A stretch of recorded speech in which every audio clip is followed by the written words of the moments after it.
न धौता गिरः पुंसाम् विमले शब्दवारिधिः तमश्चाजानजं भिन्नम् तस्मै पाणिनये नमः। अज्ञानान्धस्य लोकस्य ज्ञानाञ्जनशलाकया चक्षुरुन्मीलितं येन तस्मै पाणिनये नमः। तस्मै पाणिनये नमः। नमो नमः सर्वेभ्यः। सुप्रभात। सर्वेभ्यो नमो नमः। सुप्रभातम।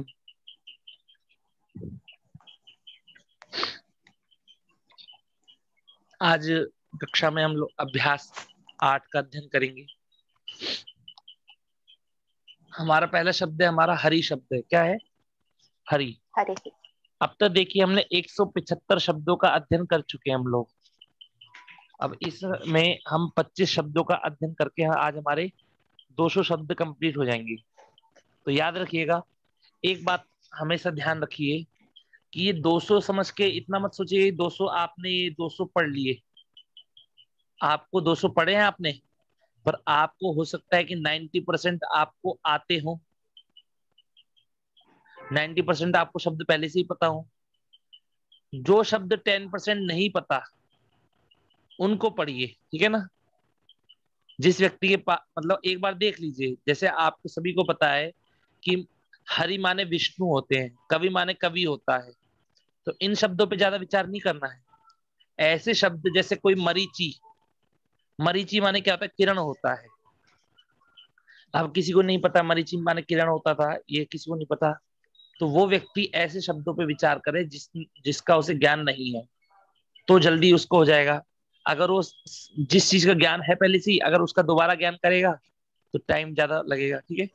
इसलिए इनमें भी आपको बहुत सारे शब्दों का ज्ञान है, इसलिए उनको, उन शब्दों को छोड़कर के जिनका ज्ञान नहीं है उनको देखिए, उनको नोट करिए, किन किन शब्दों का ज्ञान नहीं है उनका प्रयोग करिए। पहला शब्द है हरि। हरि अर्थात विष्णु को भी हरि कहते हैं हम लोग, सूर्य भगवान को भी क्या कहते हैं? हरि कहते हैं। किरणों को भी हरि कहते हैं, शेर को भी हरि कहते हैं, और बंदर को भी हम हरि कहते हैं। तो ये सबके हरि शब्द से हम इन सबको बुला सकते हैं। तो विष्णु भगवान को भी बुला सकते हैं, सूर्य को भी, किरण को भी, सिंह को भी, बंदर को भी। पर ज्यादातर जो प्रयोग होता है वो विष्णु के लिए होता है। किसके लिए होता है? विष्णु के लिए प्रयोग होता है। इसका मतलब ये नहीं है कि सूर्य के लिए नहीं होगा, किरण के लिए नहीं होगा, सिंह के लिए नहीं होगा, बंदर के लिए नहीं होगा, होगा, उनके लिए प्रयोग होगा। पर तो हम कैसे समझेंगे किसका प्रयोग कर रहे हैं? तो हमें प्रसंग के द्वारा पता लगेगा। जो प्रसंग चल रहा होगा, मान लीजिए भगवान विष्णु का प्रसंग चल रहा है, तो वहां हरि ही शब्द बोला गया है, इसका मतलब वहां पर हरि को ही लेना है। जो व्यक्ति, जिन्होंने श्लोक निर्माण किए हैं, जिन्होंने बड़ी बड़ी पुस्तकें लिखी हैं, वो ऐसे शब्द नहीं करते कि वहां पर हरि भगवान विष्णु का प्रकरण चल रहा है और बीच में सूर्य भगवान की चर्चा चली, तो उन्होंने वहां भी हरि दे दिया। तो सामान्य व्यक्ति तो हरि समझेगा, तो वहां पर वो सूर्य शब्द को किसी और नाम से बुलाएंगे। सूर्य नाम शब्द को ऐसे नाम के साथ प्रयोग करेंगे जिसका अर्थ हरि ना हो। जैसे रवि ही, अगर रवि ही बोलेंगे तो आपको समझ में आएगा कि नहीं आएगा? सूर्य। तो एक ये मान लीजिए कि केवल ये जो रवि, हरि इत्यादि के साथ में भी इनका अर्थ ये भी है, पर प्रसंग के द्वारा आपको ये पता लगेगा कि किसका अर्थ ले रहे हैं ये, ठीक है। और दूसरा देखिए, एक आप लोगों ने सबने कहानी भी सुनी होगी कि भगवान मतलब देवर्षि नारद एक बार किसी कन्या को देखते हैं, तो फिर वो कहते हैं कि मुझे इसके साथ शादी करनी है, और उसके बाद फिर वो भगवान कहते हैं कि मेरे चेहरे से तो ये करेंगे नहीं शादी। तो इसलिए वो भगवान विष्णु के पास जाकर कहते हैं कि मुझे हरि का रूप दे दीजिए। किसका रूप दे दीजिए? हरि का रूप। और भगवान विष्णु दे देते हैं हरि का रूप।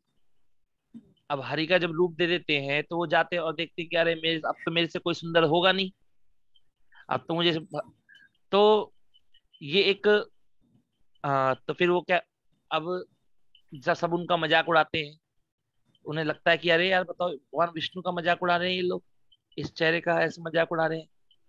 उसके बाद जब देखते हैं तो उनको कोई और शादी किसी और के साथ शादी हो जाती है। और जैसे ही वो जो दुल्हन आती है, वो देखती है तो डर जाती है उनको देख करके, व्यक्ति को देख, मतलब नारद जी को देखकर। नारद जी कह रहे हैं, जो पृथ्वी के जो सब सर्वस्वामी हैं, उनका चेहरा देख के ये डर गई लड़की। तो एकदम से जैसे डर जाती है तो अपना चेहरा देखते हैं, तो चेहरा होता है बंदर का। अब देखते हैं वहां, तो वहां भगवान विष्णु शादी कर रहे होते हैं। तो वो उन्हें श्राप देने लगते हैं। तो उन्हें श्राप दे देते हैं भगवान विष्णु को, कि जिस प्रकार स्त्री के लिए मैं तरस रहा हूं, उसी प्रकार आप भी भूलोक में स्त्री के लिए तरसोगे। तो अब वो कहते हैं, फिर भगवान विष्णु कहते हैं कि ये सब तो एक वो, हाँ, सोची समझी चाल थी। ये माता, आपकी माता लक्ष्मी ही है। ये कोई ऐसी और स्त्री नहीं है जो जिनके साथ मैं शादी कर रहा हूँ। ये माता लक्ष्मी ही है आपकी। तो ये बोले, तो फिर क्षमा मांगते हैं। तो ये बोलते हैं कि मेरे को आपने मैंने तो हरि का रूप मांगा था, आपने मुझे बंदर का रूप क्यों दे दिया? तो आपने बोला हरि का मतलब बंदर भी होता है। हरि का मतलब बंदर भी होता है। इसलिए ऐसे शब्द के साथ स्पष्ट करो कि जिसमें साक्षात पता लगे कि भगवान विष्णु का ही रूप चाहिए। कह देते कि आपका रूप चाहिए भवतः, बोल देते तो क्या दिक्कत हो जाती। पर उन्होंने हरि बोला, और हरि माने तो बंदर भी होता है। इसलिए ऐसे प्रसंगों के अनुसार, कि भगवान जैसे नारद जी को ऐसे उन्होंने हरि बोलते, उन्हें शंका हुई कि नहीं हुई कि उन्हें किसका लेना चाहिए। तो ऐसे शब्द का प्रयोग करना चाहिए हमें कि जहां पर शंका ना हो। ठीक है, शंका इत्यादि ना हो। अब देखिए, कवि ही माने कवि, यति ही माने सन्यासी, भूपति ही माने राजा, राजा, सेनापति ही माने सेनापति, सेनापति, प्रजापति माने प्रजापति, प्रजापति, प्रजापति प्रजापति भी कहते हैं। और ब्रह्मा, ब्रह्मा जी को भी प्रजापति कहते हैं। अब देखिए, अब आया सूर्य के लिए नाम कि रवि ही। कि अगर कोई सूर्य भगवान का स्तोत्र चल रहा है, तो उसमें रवि का भी प्रयोग कर रहे हैं, सूर्य का भी प्रयोग, हरि का भी प्रयोग कर रहे हैं। तो सूर्य भगवान का स्तोत्र है, इसका मतलब क्या है कि यहाँ पर सूर्य भगवान के लिए ही हरि शब्द का प्रयोग किया गया है। अगर विष्णु भगवान का प्रयोग हो रहा है तो विष्णु के लिए प्रयोग कर रहे हैं। कोई अगर सूर्य भगवान की किरणों के द्वारा, किरणों के लिए पता लग जाएगा आपको, तृतीय विभक्ति होती है, तृतीय विभक्ति हो जाएगी। सिंह के लिए, कि अगर कोई मतलब पशुओं का वो चल रहा है, किसी मतलब ऐसे, तो ताकतवर पशु का, तो सिंह का प्रयोग कर रहे हैं। बंदर का प्रयोग कर रहे हैं हरि के लिए, क्या है। तो ये सब प्रसंग प्रसंग के द्वारा पता लगता है। कोई व्यक्ति एक वाक्य से नहीं पता लगा सकता कभी भी। इसका अर्थ ये होता है, ये इतना बता रहे हैं आपको। कपि ही माने क्या है, बंदर। अब कपि ही बंदर के लिए दिया गया इन्होंने कपि ही शब्द। मुनि ही माने क्या है, मुनि। अग्नि ही माने आग, अग्नि कहते हैं। ये देखिए, इन शब्दों को हमें समझने की जरूरत है क्या मत है। रवि माने हम लोग समझते हैं सूर्य है, मुनि माने भी समझते हैं मुनि है, अग्नि माने भी आग है। तो इन शब्दों पे ज्यादा विचार करने की जरूरत नहीं है। जो शब्द हमको नहीं पता उनके ऊपर विचार करने की जरूरत है। गिरि ही माने पहाड़, मरीचि ही माने किरण, मरीचि ही माने किरण। मेघा, मेघा माने क्या होता है, बादल। अब हिंदी में मेघ शब्द का प्रयोग करते हैं तो कोई दिक्कत है। दंड, दंड, दंड का भी प्रयोग करते हैं हिंदी में। डंडा माने डंडा। कंदुकहा माने गेंद। ये नया हो सकता है उन लोगों के लिए जिन्होंने पढ़ा ना हो। गेंद को क्या बोलते हैं, कंदुकहा। और देखिए, इसके बाद हमारी धातु प्रारंभ करते हैं। धातु है हमारी दाह धातु। दाह धातु का अर्थ है जलाना, जलना या जलाना। ठीक है। अब जल धातु आई आपकी, जल से भी क्या बनेगा, जलना। ये दोनों जलना ही कर लीजिएगा, इसको अभी जलना ही कर लीजिएगा, जलाना मत करिएगा इसको, इसको जलना ही कर लीजिए अभी। ठीक है ना, जलना ही ठीक है। जल, दाह माने भी जलना और जल माने भी जलना, मतलब दाह हेती होने लगेगा जलाने के लिए। तो अब देखिए तप धातु है, तो तप माने क्या है? तपना, तपना अथवा तपस्या करना। तो हम लोग दह धातु का बनेगा दहती, ज्वल का ज्वलती, तप का क्या बनेगा? तपति। तपति। चर माने होता है चलना अथवा घूमना, चलना अथवा घूमना, चर धातु का प्रयोग है। वृष माने होता है बरसना, वृष माने बरसना, तो जिसका रूप क्या बनेगा वृष का? वर्षति। वर्षति।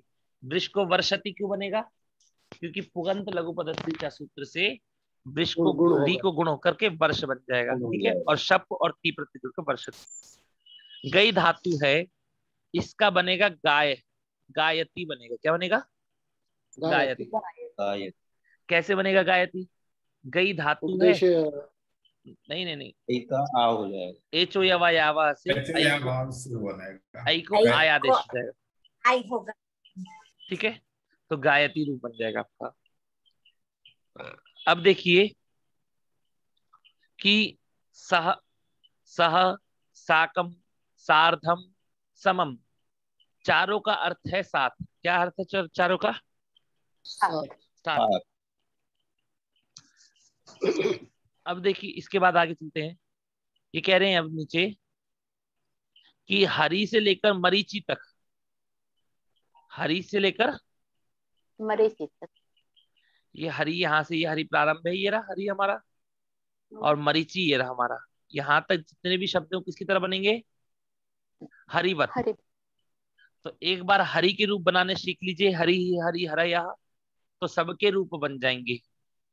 अगर एक बात याद रखिएगा, यहाँ पर आपको जिस भी चीज का रूप याद कहा जाए, वो आपको सारे रूप याद होने, उसके सातों विभक्ति के रूप याद होने चाहिए, उसको सातों विभक्ति के रूप याद होने चाहिए उसको, ठीक है। आपको ये नहीं कि हरि बोला जाए तो प्रथमा द्वितीय का नहीं, सातों के सातों विभक्ति का रूप याद होना चाहिए। तो आपको बहुत अच्छा फायदा पड़ेगा आपको देखते ही हर आगे शास्त्रों में। अब मेघ से लेकर कंदुक तक, यहाँ से मेघ से प्रारंभ करके कंदुक तक जितने भी शब्द हैं किसकी तरह बनेंगे? रामवत। राम। हाँ अब देखिए नीचे चलते हैं। ये कह रहे हैं हरि शब्द के पूरे रूप स्मरण करो, पूरे का ये एक छोटे बड़े नहीं कहा है इन्होंने कहा पूरे रूप स्मरण करो, संक्षिप्त रूप लगाकर कभी आदि के रूप बनाओ। उनके जो हम आगे देखेंगे आप लोग, जहाँ शब्द रूप है वहां पर संक्षिप्त रूप भी दिए हैं सबके, तो उन्हीं संक्षिप्त रूपों को लगा करके आप किसी के भी रूप बना सकते हैं, ये जो हरि रवि गिरी इत्यादि सभी के। और अब देखिए याद रखिएगा, जैसे इन्होंने कहा है हरि रवि गिरी, इनमें हरिणा हरिनाम बनेगा। ये हरिणा हरिनाम क्यों बनेगा? जैसे मुनि शब्द है तो मुनिना बनता है, मुन्ना। रसायन। तो यहाँ पर हरिणा क्यों बनेगा? रसाभ्याम ठीक है, समान पदे अथवा अटकुपांग व्यवायपी, दोनों को मिलाकर बोला करिए, ठीक है ना, कि दोनों की सहायता से ही होगा। रसाभ्याम नोना समान पदे और अटकुपांग व्यवायपी। तो इस कारण से ये ध्यान रखना है आपको। नियम 16 जो बताया गया था, वो नियम 16 आपका यही था, अटकुपांग व्यवायपी। इसलिए हमेशा याद रखिएगा कहीं पर भी नियम 16 कहा जाए ना, नियम 16, तो आपको किस सूत्र को समझना है? अटकुपांग व्यवायपी सूत्र को समझना है, क्योंकि ये सूत्र अंदर की तरफ से काम करता है, कि ये अंदर अंदर अंदर ही अंदर में एक वर्ण को चेंज कर देता है ये, ठीक है। अब देखिए नियम 22, नियम क्या है आपका? नियम 22 है पतिस समास एव, पतिस समास एव, कि पति शब्द में समास हुआ हो तो ही। तो पति शब्द किसी शब्द के अंत, जब समास होगा तो पति शब्द किसी शब्द के अंत में होगा। कहाँ होगा? किसी शब्द के अंत में होगा, तब उसके रूप चलेंगे हरि की तरह। किसकी तरह चलेंगे? हरि की तरह। हरि की तरह चलेंगे। यदि नहीं होगा, केवल पति शब्द होगा, उसके रूप देखिए, उसके रूप अलग तरीके से चलेंगे। कैसे चलेंगे उसके रूप? अलग तरीके से चलेंगे। उसके रूप अलग तरीके से चलेंगे, बिल्कुल। जैसे ये देख, एक सेकंड, आप सभी को दिखाता हूँ।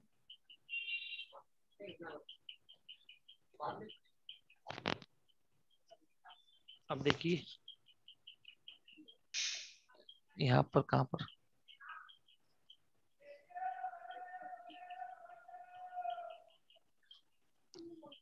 तो ये यहाँ ये आ गए, आगे आगे, ये रहा, देखिए। तो पति ही पति पतयः, यहाँ ये तो सेम है पूरा। हरि ही हरि हरयः, पति ही पति पतयः, पतिम पति पतीन, हरिम हरि हरि, इतना भी सेम है। ये दोनों हमारे सेम ही है, पति हरि की तरह ही।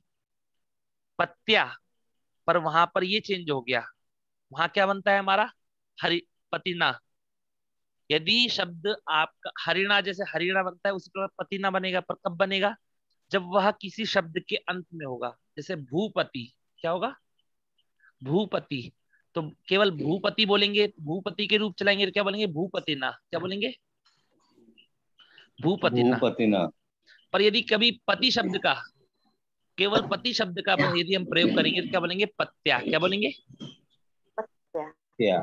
तो ये याद रखिएगा, पति ही समास एवं, पति शब्द में जब समास होगा तो ही आपको क्या करना है? उसके हरि की तरह रूप चलाना है। क्लियर हो गया आप सभी को? वरना अगर केवल पति शब्द अगर अलग होगा तो इसके रूप अलग याद करने पड़ेंगे आपको। पत्ये, पतिभ्याम पतिभ्या, पत्यु, यहाँ पत्यु बनेगा, और हरि में पतेहे बनेगा। क्या बनेगा? पतेहे। चतुर्थी में यहाँ पत्ये बना है, वहां पतये बनेगा, हरये, हरये पतेहे। हरियो हो पत्यो हो, हरि नाम, ये तो ठीक है। वहां हरऊ बनेगा, यहाँ पत्यऊ बना है, पत्यऊ। इसलिए ये सब चीजें आपको ध्यान रखनी है कि कभी भी ऐसा हो सकता है कि आपको केवल पति, आप, मैंने आपको बोल दिया कि पति शब्द के रूप हरि की तरह चलते हैं। किसकी तरह चलते हैं? हरि की तरह चलते हैं। और आप लेकर बैठ जाएं कि अरे यहाँ तो हरि का रूप है नहीं, ये तो फिर गलत पढ़ाया। नहीं, अगर केवल हरि शब्द किसी शब्द के अंत में होगा, मतलब पति शब्द किसी शब्द के अंत में होगा, तो उसके रूप हरि की तरह चलेंगे। इसलिए कौन कह रहा है? पति समास एवं, इसलिए कह रहे हैं भूपति ना, भूपतये, भूपते, वो रूप, वो रूप दिखा रहे हैं। ये जो विशेष बदलते $18 का लॉस होता है। कृपया माइक ऑफ करिए सभी, जिनके यहाँ से आवाज आ रही है। कर दिया महोदय जी। अब देखिए, इसके बाद लंग लकार का प्रयोग करना है आज कक्षा में। किसका प्रयोग करना है हमें? लंग लकार का। अत अताम अन, अह अतम अत, अम आव आम। वैसे तो हम लोग ता पढ़ते हैं, आप लोग व्याकरण वाले हैं इसलिए आपको बता देता हूँ। हम लोग क्या पढ़ते हैं? ता पढ़ते हैं। तो ता ताम अन, ये जो विसर्ग है इसको स तम त, अम व म। अब कह रहे हैं, व्याकरण वालों के लिए समझा देता हूं। तो कह रहे हैं कि यहाँ पर तो ता ताम अन, ये तो क्लियर है। यहाँ भी शप आया, यहाँ भी शप आता है कि नहीं आता है? तो आ प्लस अन ये स्थिति बनती है। अतो गुणे से पर रूप होकर के क्या हो जाता है? केवल अन ही बचता है। समझ में आया क्या बचता है? केवल ये व्याकरण वालों के लिए है, सामान्य व्यक्ति को नहीं समझ में आया तो कोई दिक्कत नहीं है। आह, आ जुड़ गया इसमें, अतम भी जुड़ गया, अतः। अम में भी आ पहले आया, आ प्लस अम, और जुड़ के क्या हो गया महोदय आपका? अतो गुणे से जुड़ करके अम ही बन गया आपका। आ प्लस व आया, आ प्लस व और आ प्लस म। अब आ, व और माँ के परिणाम पर आ को आ किसने बनाया? सूत्र बताइए। अतो दीर्घ। क्लियर? तो आव आम बन गया। ये तो हो गया। अब इन्होंने यहाँ पर जो संक्षिप्त रूप दिए आपको शप लगा करके दिए। कैसे दिए? शप लगा करके। इसलिए आपको धातु जैसे भव आती है, भव, तो केवल भव धातु अब हलंत रहेगी, हलंत। तो भव प्लस अत भवत। और अब ये कह रहे हैं कि धातु से पहले अ लगा दीजिए। क्या लगा दीजिए? अ। तो अ भव अत अभवत, क्या बन गया? अभवत। अभवत। अपठत, इसी प्रकार अरक्षत, तो अभवत, अभवताम, अभवन। अब आपको अभव शब्द जोड़ना है, केवल इनमें अभव जोड़िए। अभव प्लस अभवत, अभव प्लस अताम, अभवताम, अभव प्लस अन, अभवन, अभवः, अभवतम, अभवता, अभवम, अभवाव, अभवाम। इसी प्रकार कह रहे हैं, यदि धातु के आदि में यदि आ हो, मतलब धातु अजादी होगी, कैसी होगी? आजादी। धातु यदि अजादी होगी तो उसमें हम लोग आ लगाएंगे। आपको पता है किससे लगाते हैं? आड जादी नाम, आड जादी नाम, आट अजादी नाम। वो कह रहा ना अजादी नाम, हाँ, तो अजादी नाम से वृद्धि। हाँ, आठ से वृद्धि हो जाएगी। तो ये देखिए हाँ, सारी चीज जो मनीष कह रहे हैं, महोदय, इश के लिए इन्होंने एच्छत कहा है, इसमें तो हाँ, आ नहीं है ना, तो जी, ये क्या एक्सेप्शन है क्या?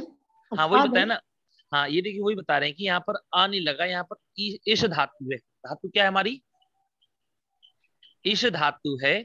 इस धातु में ई आजादी है कि नहीं है बताइए? ई अच्छा है कि नहीं है? है। ई अच्छा है, मतलब स्वर है, और स्वर पहला वर्ण क्या है? जी। स्वर है। यदि आपका पहला वर्ण स्वर होगा तो ये जो कह रहे हैं ना धातु से पहले अ लगाना है, वो आ नहीं लगाएंगे, हम क्या लगाएंगे फिर? आ लगाएंगे। यदि हल होगा पहला वर्ण तो अ लगाएंगे, और यदि पहला वर्ण स्वर होगा तो क्या लगाएंगे? आ लगाएंगे। और आ प्लस इश हो गया। अब तब इन दोनों के बीच में वृद्धि होकर आई कर देंगे। देखिए जो लोग जिन लोगों ने पढ़ा है उन लोगों को अच्छे समझ में आ जाएगा। अभी अभी जिन लोगों ने नहीं पढ़ा वो केवल ऐसे समझ लीजिए कि इस धातु का प्रयोग होगा तो ऐच्छत प्रयोग करना है। क्या करना है? ऐच्छत। इस धातु को इच्छ बनाया और इच्छ बनाने के बाद उसको ऐच्छत प्रयोग किया। इतना बस इतना कर लीजिए। अभी अभी आगे जाकर के अभी आप थोड़े जब अभ्यास बढ़ाएंगे, हो सकता है 14-15 अभ्यास में आपको फिर वृद्धि किसे कहते हैं वो बताया जाए। तो जब आपको 14-15 अभ्यास में वृद्धि किसे कहते हैं ये बताया जाएगा, तब आपको यहाँ पर वृद्धि क्या होगी ये आपको क्लियर हो जाएगा।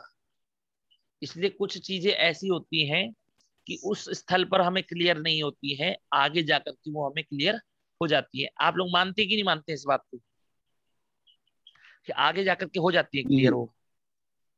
जी जी। अब यहाँ समझिए, यहाँ से कारक तृतीया प्रारंभ हो रहा है। पूर्व कक्षा तक आपने किसका पढ़ा था? द्वितीय तक का पढ़ा था, द्विकर्मक धातुओं के बारे में। अब देखिए अब आपको क्या प्रारंभ हो रहा है? आपका तृतीय विभक्ति प्रारंभ हुई है, इसलिए ध्यान से समझिएगा तृतीय विभक्ति का मेन वो क्या है। अब देखिए तृतीय मतलब कर्ण।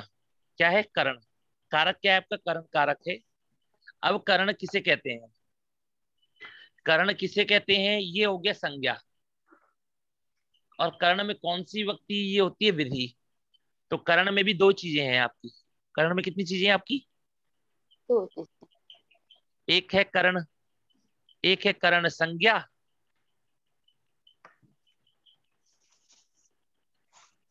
और एक है विधि। तो कर्ण का संज्ञा सूत्र क्या है? संज्ञा मतलब कर्ण किसे कहते हैं ये बताने के लिए संज्ञा सूत्र है आपका साधक तमम करणम।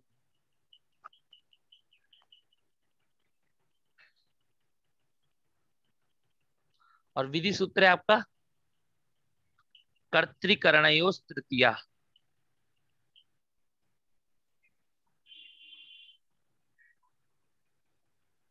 आएगा अभी आपको, देखिएगा ये नीचे देखिए।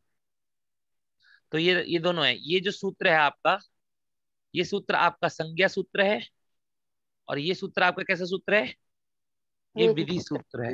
विधि सूत्र मतलब कि ये विधि करेगा, ये विधि हो उसके अंदर, और ये नाम ये बताएगा, संज्ञा बताएगा कि कर्ण किसे कहते हैं। अब देखिए कर्ण किसे कहते हैं तो पूछा हमने, तो कहा साधक तमम करणम। साधक माने होता है सहायता। साधक माने सहायता। तो साधक माने जैसे हम लोग कहते हैं साधन, क्या साधन है आपका? या मतलब ऐसे साधक, साधक माने होता है सहायता कौन कराएगा आपकी। तो साधक माने सहायता, और तमम माने होता है, मैंने आपको बताया था कई बार, समम माने होता है अत्यधिक। समम माने क्या होता है? अत्यधिक। अत्यधिक। हाँ, अत्यधिक सहायता। अर्थात जैसे आप लोग अभी आगे जाकर पढ़ेंगे तो ये तमम कब होता है, किस सूत्र के द्वारा होता है, ये सब पढ़ेंगे आप कि तमम किस सूत्र से होता है, अतिशायने तमम इष्ठनौ, ये सब कुछ पढ़ेंगे। पर फिर भी तमम का मतलब होता है अत्यधिक। तो यदि अत्यधिक सहायता, क्रिया की सिद्धि में जो अत्यधिक सहायता कराता है उसको क्या कहते हैं हम लोग? करण कहते हैं। बोलिए। क्रिया की सिद्धि में जो अत्यधिक सहायता कराता है उसको करण कहते हैं। अब क्रिया की सिद्धि अर्थात समझ में नहीं आया, क्रिया मतलब क्या होता है? हमारा कोई कार्य कर रहे हैं, क्रिया कर रहे हैं, उसकी सिद्धि करवानी है हमें। सिद्धि मतलब क्या है? वो कार्य पूरा हो जाए हमारा। अब मान लीजिए किशोर महोदय को ऑफिस जाना है, उनकी क्रिया क्या है? ऑफिस जाना। अब वो ऑफिस क्रिया कैसे जल्दी हो सकती है? कौन सहायता करेगा तो ऑफिस उनका मतलब उनकी सहायता जल्दी हो सकती है, बताइए। जब वो गाड़ी से जाएंगे तो जल्दी पहुंचेंगे नहीं पहुंचेंगे? अगर पैदल जाएंगे तो जल्दी पहुंचेंगे कि गाड़ी से जाने पे जल्दी पहुंचेंगे? गाड़ी से जाने। यदि एरोप्लेन से जाएंगे तो जल्दी पहुंचेंगे कि पहुंचेंगे नहीं पहुंचेंगे? एरोप्लेन से ऑफिस जाएंगे तो बहुत जल्द पहुंचेंगे। हाँ, बहुत जल्दी पहुंच जाएंगे। पैराशूट से उतर भी जाएंगे फिर। अब देखिए कि क्रिया की सिद्धि में सहायता, तो जैसे ही गाड़ी से महोदय गाड़ी को सहायता ली, गाड़ी की सहायता ली उन्होंने, और गाड़ी ने के द्वारा वो जल्दी पहुंच गए, तो क्रिया की सिद्धि में सहायता कराई कि नहीं कराई इसने? गाड़ी ने जो सहायता कराया आपकी क्रिया को, कार्य क्रिया को पूरा करने में जो सहायता कराया उसको करण कहते हैं। क्या कहते हैं? करण कहते हैं। कहने केवल सहायता मत बोलना। अगर सहायता बोलते तो केवल साधक शब्द होता। जो अत्यधिक सहायता कराए, अत्यधिक सहायता, अत्यधिक सहायता कराए उसको क्या कहते हैं हम लोग? करण कहते हैं। करण करण। अब देखिए कह रहे हैं करण में कौन सी व्यक्ति होती है? तो कह रहे हैं कर्तृकरणयोः तृतीया। कौन सी व्यक्ति होती है? कर्तृकरणयोः तृतीया। पर मैंने आप लोगों को कुछ और बताया है। क्या बताया है? अनुक्त कर्ता और करण में तृतीया होती है। बोलिए। अनुक्त कर्ता और करण में तृतीया विभक्ति होती है। अनुक्त कर्ता और करण में तृतीया विभक्ति होती है। ये उक्त अनुक्त का चक्कर में कई बार बता चुका हूं आपको, इसलिए अब देखिए करण तो देखिए, कर्ता उक्त होगा तो करण अनुक्त होगा कि नहीं होगा? कर्ता उक्त होगा तो करण अनुक्त होगा, ये तो क्लियर बात, सीधी बात है। अगर आपका करण कर्म उक्त होगा तो भी करण अनुक्त होगा, होगा कि नहीं होगा? कर्ता उक्त होगा तो भी करण अनुक्त है बेचारा, और कर्म उक्त होगा तो भी करण अनुक्त है। तो ज्यादातर करण अनुक्त ही मिलता है, इसलिए हमेशा करण में कौन सी विभक्ति होती है? तृतीया ही दिखती है हमें। इसी को ही हम लोग सामान्य व्यक्ति यदि कोई पढ़ाता है तो बोल देता है करण में तृतीया होती है। पर जब आप व्याकरण से पढ़ेंगे तो आपको ये समझना चाहिए कि अनुक्त करण में तृतीया होती है। अगर बाई चांस करण उक्त हो जाए तो कौन सी विभक्ति होगी? प्रथमा। नहीं, द्वितीय होगी ना? नहीं नहीं, अगर करण प्रथमा करण उक्त हो जाए तो प्रथमा विभक्ति होगा। हाँ, मैंने आपको बताया था कि कोई भी अगर उक्त होता है तो उसमें हमेशा प्रथमा विभक्ति होती है। अब देखिए, अब कर्ता की बात करें, कर्ता क्यों कह रहे हो? जब कर्ता उक्त होगा तो कर्ता में प्रथमा होगी, पर जब कर्म उक्त होगा तो कर्ता अनुक्त हो जाएगा कि नहीं हो जाएगा? इसलिए कहते हैं कि कर्म वाच्य और भाव वाच्य में कर्ता अनुक्त, कर्ता में तृतीया होती है। पर कर्ता में तृतीया क्यों हो रही है? क्योंकि कर्ता हमारा अनुक्त हो गया, उक्त कर्म और भाव हो गया, इस कारण कर्ता में तृतीया विभक्ति हो जाती है अनुक्त होने के कारण। कहते कंदुकेन क्रीडति, कंदुकेन क्रीडति। अब कोई जैसे राम कंदुकेन क्रीडति, राम खेलता है। अब राम को खेलने के लिए अत्यधिक सहायता कौन करा रहा है? कंदुक मतलब गेंद। गेंद की सहायता से वो खेल खेल रहा है। तो कंदुकेन करण हो गया। तो पहले हमने इसको सिर्फ करण माना, और करण में अनुक्त होने के कारण इसमें तृतीया विभक्ति माने। दंडेन चलती, अब कोई दंडेन चलती, कौन चल सकता है? डंडे के द्वारा कौन चलेगा? वृद्ध। वृद्ध चलेगा, वृद्ध। या फिर जी, किसी के पैर में, या कोई खंज व्यक्ति होगा जिसके पैर में कोई दिक्कत होगी, वो चलेगा कि नहीं चलेगा? जी जी। तो उनकी सहायता कौन करा है? डंडा सहायता करा रहा है कि नहीं करा रहा है उन लोगों के लिए चलने के लिए? जी। तो दंडेन चलती, रामेण गृहम गम्यते। अब यहाँ पर क्या है, ये रामेण, अब ये बोलेंगे कि रामेण में तृतीया मतलब राम सहायता करा रहा है, ये नहीं नहीं नहीं, ये रामेण सहायता नहीं करा रहा है। यहाँ पर करण में तृतीया नहीं है, ये करण नहीं है। राम तृतीया दिख रही है तो आप ये सोचें कि अरे ये तो तृतीया है, इसका मतलब ये करण है, नहीं। इसलिए ऊपर कहा है कि केवल करण में ही तृतीया नहीं होती है, कर्ता में भी तृतीया होती है। तो रामेण गृहम गम्यते, तो कह रहे हैं कि राम के द्वारा घर जाया जाता है, अर्थात कि यहाँ पर जो गम्यते जो शब्द है, ये किसको उक्त कर रहा है? कर्म को। तो कर्म में प्रथमा कर्म वाच्य का रूप है ये, इसलिए कर्म में प्रथमा विभक्ति हो गई गृहम, और कर्ता हमारा अनुक्त होने से उसमें कौन सी विभक्ति हो गई? तृतीया। इसलिए हम लोग कहते हैं कि कर्म वाच्य में कर्ता में तृतीया होती है, कर्म में द्वितीया होती है, तो वो प्रथमा होती है। रामेण भूयते, अब ये भी भाववाच्य का रूप है। जो भाववाच्य के जो रूप होते हैं उसमें कर्म तो होता नहीं है, भाववाच्य के रूप में कर्म तो होता नहीं है। तो कह रहे हैं भाव कहाँ रहता है? भाव क्या रहता है? तो भाव जो रहता है वो क्रिया के अंदर ही रहता है। किसके अंदर रहता है? क्रिया के अंदर। क्रिया के अंदर ही भाव रहता है। तो भाव तो क्रिया के अंदर ही है, इसलिए भाव में तो कोई विभक्ति होगी नहीं। पर राम में ये अनुक्त हो गया। उक्त क्या है? भाव उक्त है, तो ये अनुक्त हो गया, इसलिए राम में तृतीया उक्त रामेण। एक और उदाहरण देख करके आपको समझाता हूँ, साधक तमम करणम का। गुरुजी इसे समझाते थे, इसलिए मैं आपको बताता हूँ। रामेण बाणेन हतो बाली, आप सबने सुना है, आपको रामेण बाणेन हतो बाली। अब किसी ने बोला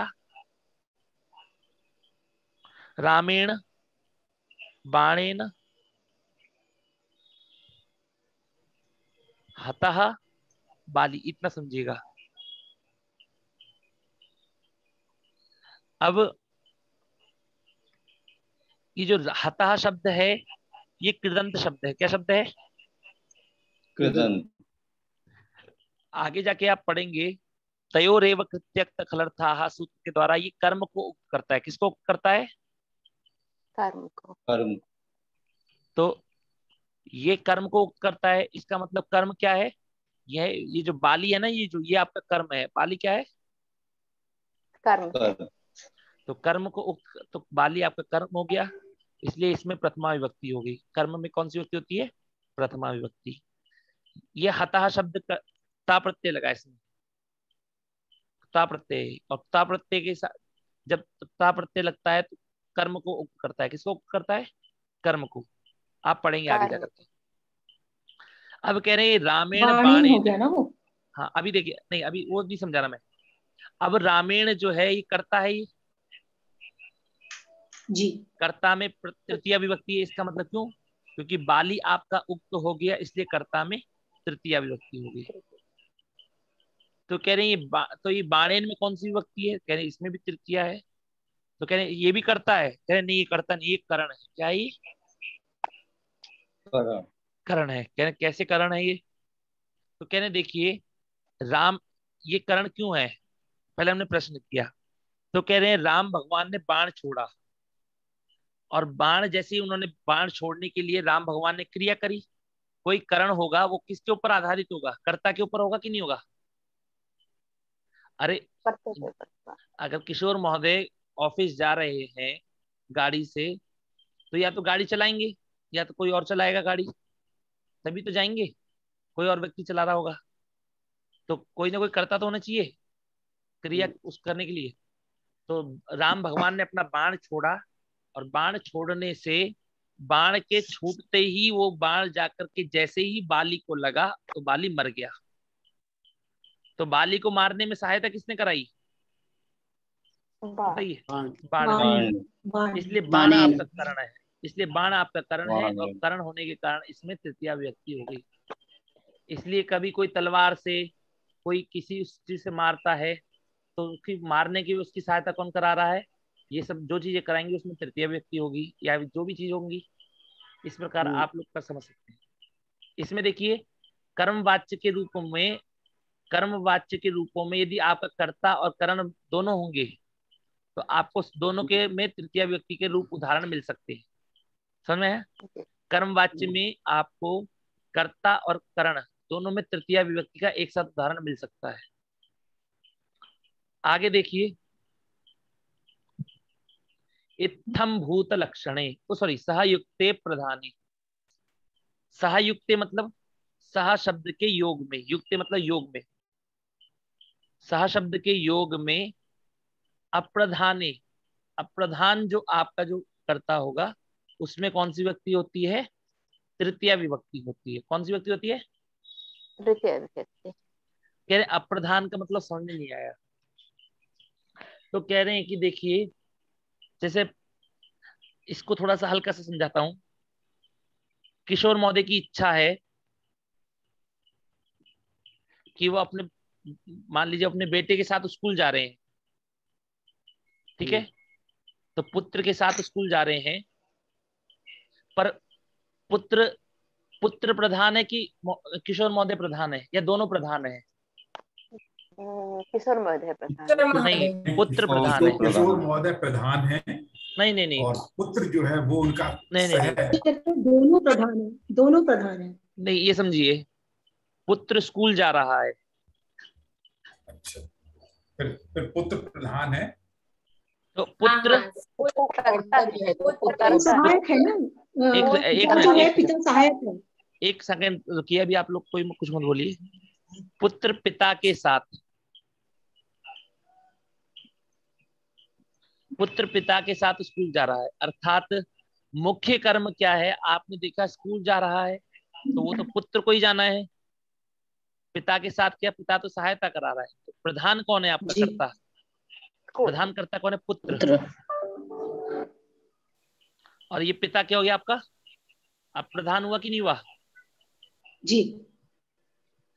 अब मान लीजिए कि कभी कभी क्या होता है, दोनों प्रधान होते हैं, होते कि नहीं होते दोनों प्रधान? अगर किशोर महोदय उसी स्कूल में टीचर हैं और उनका बेटा उसी स्कूल में पढ़ता है तो बोलेंगे ना पिता और पुत्र स्कूल जा रहे हैं। अब ये दोनों प्रधान है कि नहीं है? दोनों प्रधान है जी, दोनों प्रधान है। अब जब हम बोलेंगे कि पिता के साथ पुत्र ऑफिस जाता, वो सॉरी पिता पुत्र के साथ ऑफिस जाता है, तो ऑफिस जाने का प्रधान कौन है? पिता। कि ऑफिस किसको जाना है? ऑफिस पिता को जाना है ऑफिस, वो अपने पुत्र को साथ में ले जा रहा है। तो याद रखिएगा कि प्रधान में नहीं, अप्रधान में तृतीया होती है। किसमें तृतीया व्यक्ति होती है? अप्रधान। अप्रधान में। तो ये पुत्र आपका प्रधान है, इसलिए ये तो प्रधान करता है, इसलिए प्रथमा विभक्ति होगी। पर जो पिता के साथ, पिता अप्रधान है कि नहीं है हमारा, इसलिए पिता में तृतीया विभक्ति होगी। कौन सी विभक्ति होगी? तृतीया। अब वो कहेंगे कि हमको क्या, तो ये आपकी विवक्षा के ऊपर है ना। मान लीजिए मैं, आपकी विवक्षा के ऊपर है कि मैं कह रहा हूं कि पुत्र पिता के साथ स्कूल जा रहा है, या फिर मैं बोलूं पुत्र पिता और पुत्र स्कूल जा रहा है। अगर पिता और पुत्र बोलूंगा तो दोनों में प्रथमा होगी कि नहीं होगी? पिता जनकम च, पिता और पुत्र जनकः च, ठीक है ना, सॉरी पुत्रः जनकः च बोलेंगे हम, या पिता पुत्र भी बोल सकते हैं, पिता पुत्र। तो कहने का मतलब ये है कि प्रधान में नहीं करना है आपको, ये प्रधान के लिए नहीं है, ये अप्रधान के लिए कार्य है। कह रहे अप्रधान जो करता होगा उसमें कौन सी विभक्ति होगी? तृतीया होगी। और उसके जो ये जो सात शब्द है ना, ये सात का ज्ञान कौन कराता है? देखिए लिखा है ना, सह साकम सार्धम समम, इन सबका अर्थ क्या, चारों का अर्थ क्या है? सात। तो हम कहते हैं पिता के साथ, पुत्र के साथ, तो हम लोग इनका प्रयोग कर सकते हैं। जनकेन सह, जनकेन साकम, जनकेन सार्धम, जनकेन समम, इन चारों का प्रयोग कर सकते हैं। तो याद रखिएगा इन चारों का प्रयोग हो सकता है। इसलिए कभी कभी ऐसा नहीं है, अगर बड़े बड़े विद्वान होंगे वो जरूरी थोड़ा ना सह का ही प्रयोग करके दिखाएंगे आपको, साकम का भी तो प्रयोग करके दिखा सकते हैं आपको, जी। सार्धम का भी तो प्रयोग कर सकते हैं। आपको पता लगना चाहिए, नहीं पता लगना चाहिए। अगर सार्धम का प्रयोग कर रखा है तो आप कहीं कोई सोचने लगे अरे ये तो सार्ध षडवादनम हो गया, तो सार्ध षडवादनम अलग है और सार्धम माने सात है, ठीक है ना। ये हो गया हमारा।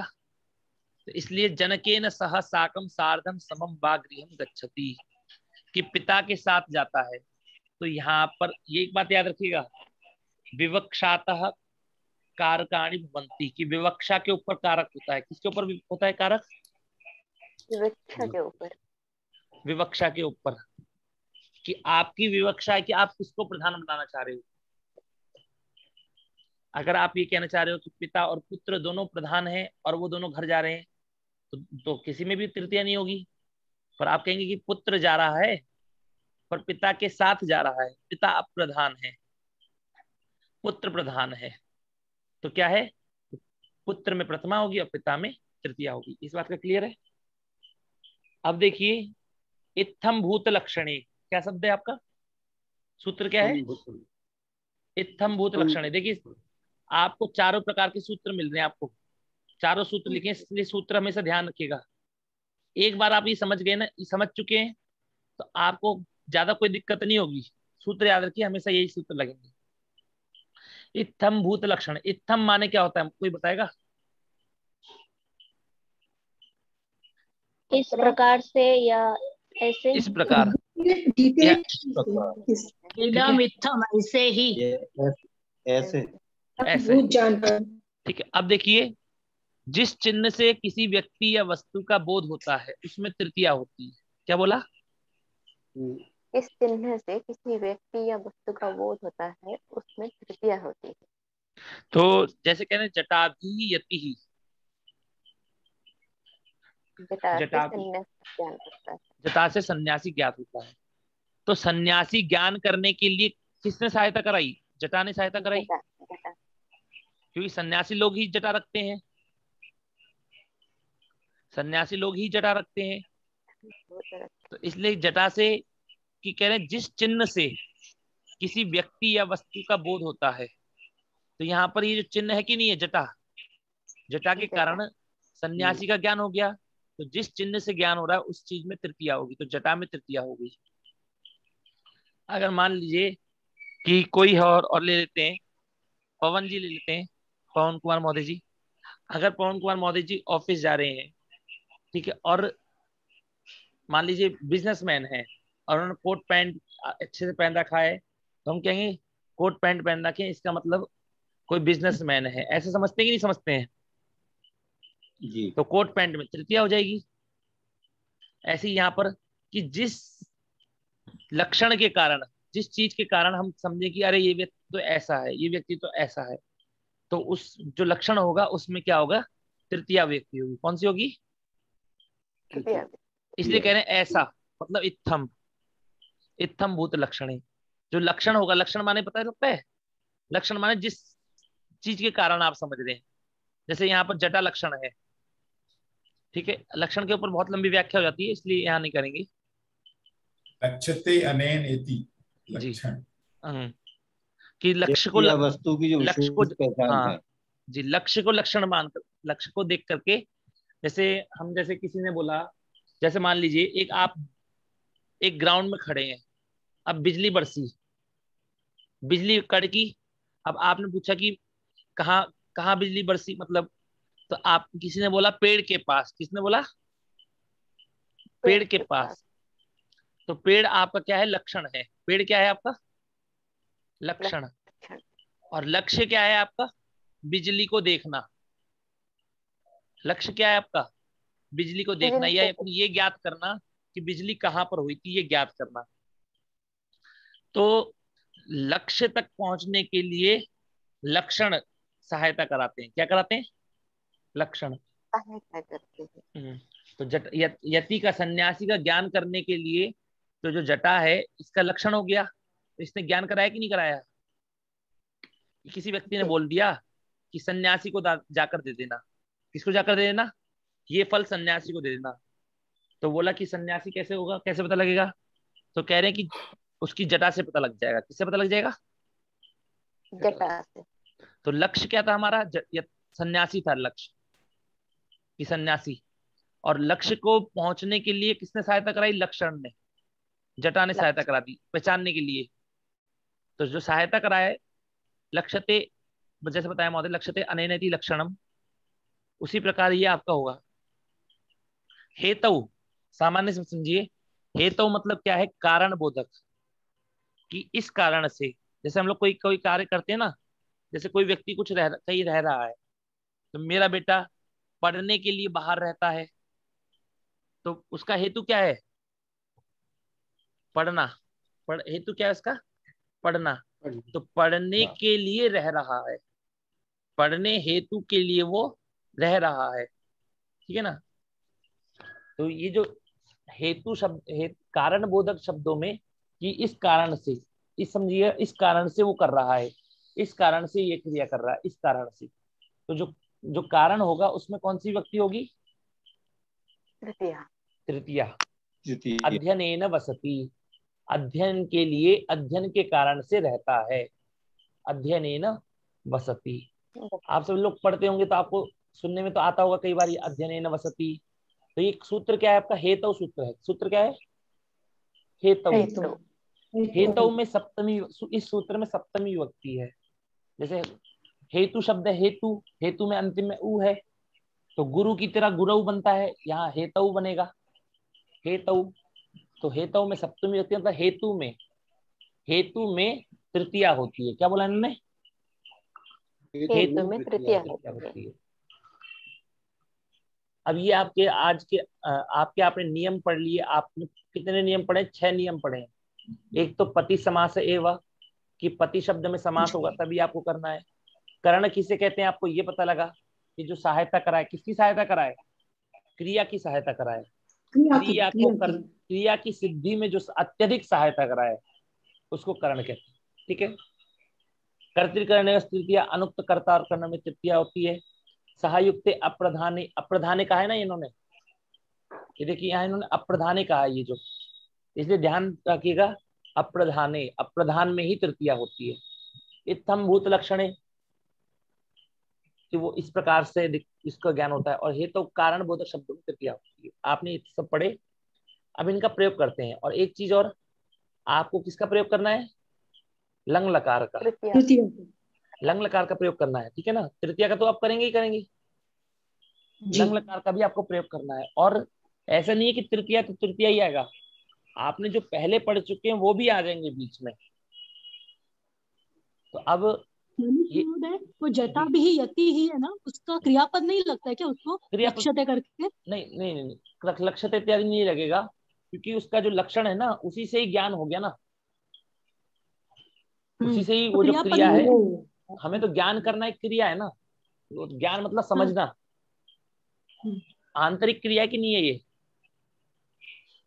हाँ महोदय। तो ये भाव हुआ आपका, भाव है, तो ये तो आपको उसमें ही समझ में आ गया। जटा भी यति, कि जटा के द्वारा हमें तो लगा था कि ये अपूर्ण है, ये वाला वाक्य अपूर्ण है, पर आपने ठीक समझाया। अपूर्ण नहीं है वो, क्योंकि वो पूरा ज्ञान करा रहा है, वो जटा से उसका ज्ञान होता है। इत्थम भूत लक्षण है, तो लक्षण से क्या होता है? ज्ञान होता है। जैसे मैंने आपको बताया, लक्षण से क्या होता है? लक्षण से ज्ञान होता है। किसका ज्ञान होता है? लक्ष्य का। तो जो आपका जो जटा जो लक्षण है, उससे ज्ञान हुआ। किसका ज्ञान हुआ?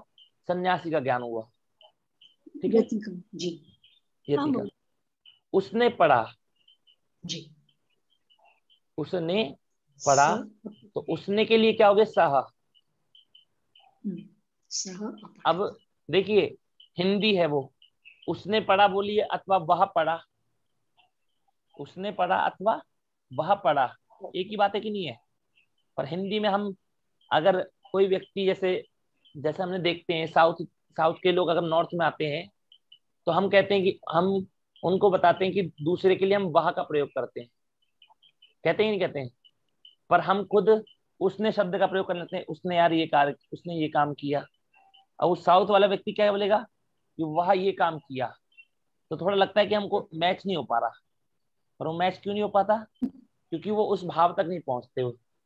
ये जो हम लोग बताते कुछ और है, करते कुछ है। इसलिए मतलब ये जो शब्द क्या है, वह ही शब्द है ये। तो उसने पढ़ा, तो कोई बोलेगा उसने के लिए तो हमने पढ़ाया नहीं, संस्कृत में क्या बोलते हैं, तो वही है वह पढ़ा, अर्थात सह अपठत। तूने लिखा तो क्या होगा? तुम अलिखा। त्वम अलिखा। त्वम का प्रयोग किया हमने, जैसे कि बताया गया था आपको स्टार्टिंग में। त्वम का प्रयोग होगा तो मध्यम पुरुष का प्रयोग होगा, वही त्वम अलिखा। मैंने कहा, अहम अवदम्। हम अवदत्। अवदम्। भूपतिना सह सेनापति ही चरती। अब देखिए, भूपति मतलब राजा और सेनापति माने सैनिक, वो सेना का पति। ठीक है, तो दोनों के दोनों में पति शब्द है कि नहीं है? पति शब्द है। दोनों शब्द, दोनों के साथ में पति शब्द है। पर लेकिन क्या है कि ये जो आपका इन दोनों में आपकी हरि के समान विभक्ति होगी, पर ये जो भूपति नाम में तृतीया विभक्ति हुई है। इसका मतलब क्या है? प्रधान कर्म किसका है?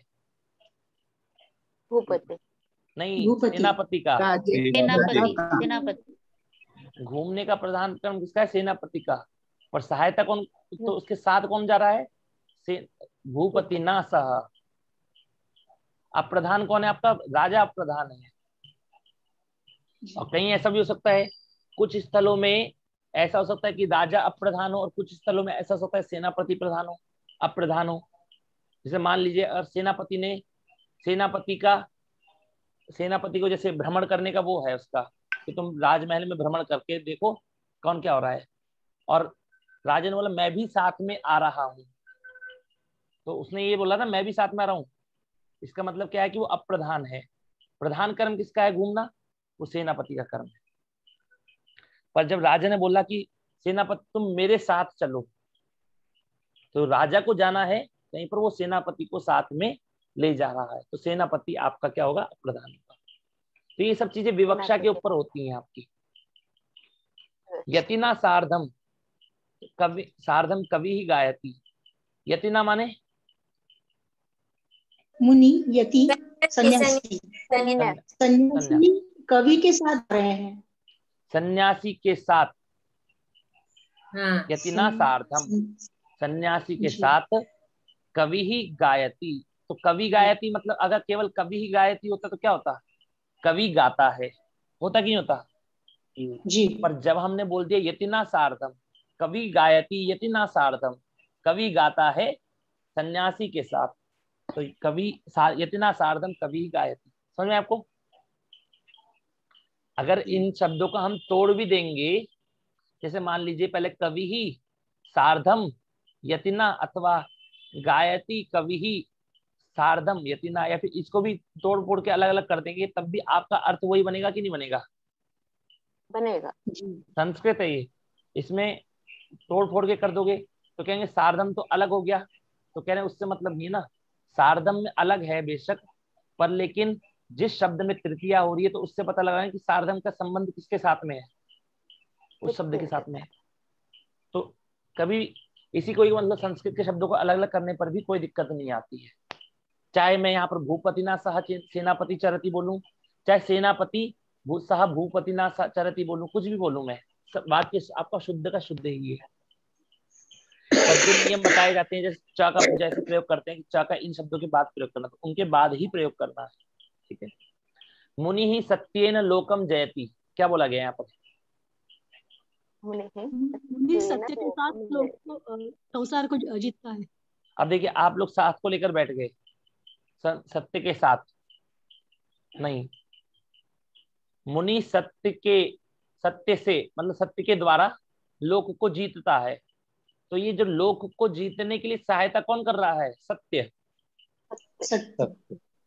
लोक को जीतने के लिए सहायता कौन कर रहा है? सत्य कर रहा है, कि अगर सत्य बोलोगे तो लोक को जीत पाओगे। तो सत्य के बोलने के कारण आपको लोक का जय हो रहा है, मतलब संसार की को जीत रहे हैं आप। तो यहाँ पर जो सत्येन में जो है ये उसके साथ नहीं है, सार्धम के साथ में, साथ के साथ में योग नहीं है, ये साधक है आपका सत्येन। सत्येन क्या है आपका? साधक, अर्थात करण है आपका, ये करण है, करण। रवि ही मरीचिभि ही अतपत, रवि किरणों के द्वारा तपा। जैसे वह बालक रवि किरणों के द्वारा तपा, तो मतलब रवि, मतलब जैसे रवि किरणों के द्वारा तपा, तो रवि ही मरीचिभि ही अतपत। तो रवि किसके द्वारा तपता है? रवि। सूर्य तप रहा है नहीं तप रहा है आपको किससे पता लगता है? सूर्य आके बताता है? सूर्य किरण से, सूर्य किरण जो आती है उससे, किरण से तो पता लगता है। जी। वही कह रहे हैं, रवि ही मरीचिभि अतपत, रवि किरणों से तपा। ठीक है, यहाँ तप का मतलब तपना या तपाना है? अतपत तपना है, क्योंकि नीचे जो 5 नंबर वाक्य दिया है उसमें सूर्य ने किरणों से लोग को तपाया। वही सूर्य ने मतलब तपाया, मतलब वही अतपत इन्होंने कह दिया है। पर जैसे तप धातु होगी आपकी, मतलब ये वाला भाव तो नहीं आया। नहीं, ये वाला भाव वही एक ही है, तपना या तपाया, मतलब तपता है सूर्य, तो सूर्य ही तपता है ना, वो तो तपने की क्रिया किसके अंदर है ना सूर्य। तो यहाँ ठीक है, लोक पुरने से लोक को तपाया, ठीक है। अच्छा, तो तपाया अतपत हो गया, इन्होंने अतप, तो अतपत का ही प्रयोग करना है अभी तो, ठीक है महोदय। अतपायत नहीं करना है आपको, क्योंकि नीचे नहीं लगाना है अभी आपको, नीचे लगाएंगे तो फिर दिक्कत आ जाएगी। ठीक है, अतपत का ही प्रयोग करिए। जी जी। अब अग्नि ही ग्रामम अदहत, क्या बोला? अग्नि ग्रामम अदहत, इसका मतलब इसको बताइए, इसका अर्थ बताइए, हिंदी में अर्थ क्या है इसका? अग्नि ने ग्राम को जलाया, अग्नि ने गांव को जलाया, ठीक है। अब देखिए, अग्नि ने गांव को जलाया कि अग्नि ही ग्रामम अदहत बोला, कि अग्नि गांव में ग्रामम अदहत, क्या मैंने इसका कुछ बोला था, मेरे को याद आ रहा है। अग्नि से गांव जल गया। यहाँ पर कर्ता कौन है आपका? अग्नि है आपका। अग्नि है, ग्रामम तो कर्म हो जाएगा ना। नहीं, अग्नि आपका क्या है? अग्नि आपका कर्ता है, ठीक है। तो अग्नि जला रहा है, गांव को कौन जला रहा है? अग्नि। पर जब हम कहेंगे कि, पर जब हम अग्नि को कर्ता ना बना करके अग्नि के द्वारा कहेंगे, कर्ता किसी और को बनाएंगे, तो क्या बोलेंगे? जैसे राम को कर्ता बना देते हैं और अग्नि को, अग्नि सहायता कर रही है गांव को जलाने में। अग्निना अग्न्या नहीं, अग्निना, अग्निना ना, तृतीय अग्निना, अग्निना रामः अग्निना ग्रामम अदहत, ठीक है। तो राम ने अग्नि के द्वारा ग्राम को जलाया, तो गांव को जलाने के लिए सहायता किसने कराई? अग्नि ने कराई। पर जब अग्नि ही प्रधान है, अग्नि, जब अग्नि ही अग्निना लंकाम अदहत, हाँ बिल्कुल, ठीक है। आंजनेय अग्निना लंकाम अदहत, ठीक है। अग्नि ही ज्वलती, क्या है? अग्नि ही ज्वलती, मतलब आग जलती है, आग जलती है, ठीक है। गिरिम निकषा कपयः चरंती, बताइए अब यहाँ पर पुराना प्रयोग आया कि नहीं आया? निकषा के साथ में कौन सी निकषा माने क्या होता है? समीप, नजदीक, नजदीक, नजदीक। तो किसके नजदीक? गिरिम निकषा, अर्थात पहाड़ के नजदीक। कपयः, कपिहि, कपि, कपयः, बहुवचन। तो कौन कौन कौन चढ़ता है? तो बंदर, कई सारे बंदर लोग चढ़ते हैं, मतलब घूमते हैं। मेघः वर्षति,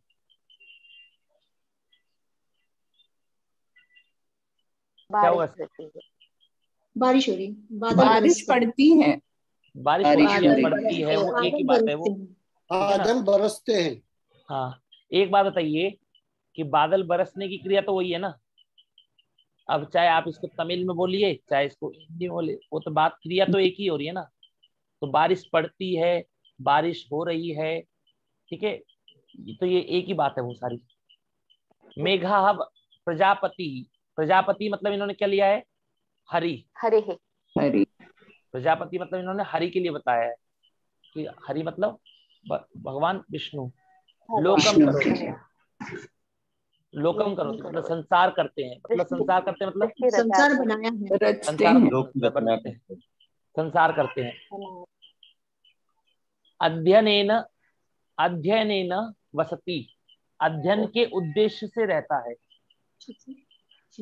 अध्ययनेन वसति। विद्या ज्ञानम भवति, अब बताइए, तो विद्या, विद्या कारण है कि नहीं है ज्ञान के लिए, तो विद्या के कारण ज्ञान होता है, ज्ञानम भवति, ज्ञान, ज्ञानम भवति मतलब ज्ञान होता है, ज्ञान मिलता है। अब ज्ञान होता है कि अब जैसे रचना कौमुदी है आपका, अब आप बोलेंगे रचना कौमुद्या ज्ञानम भवति, रचना कौमुद्या ज्ञानम भवति, इसका मतलब क्या है, रचना कौमुदी से ज्ञान मिलता है, ज्ञान देती है के कारण, रचना कौमुदी के, रचना कौमुदी साधन हो गया। हाँ रचना कौमुदी साधन हो गया, ठीक है। कारक ज्ञानम भवति, कि कारक का ज्ञान रचना कौमुदी के द्वारा होता है, ठीक है ना। इस प्रकार धर्मेण हरिम अपश्यत,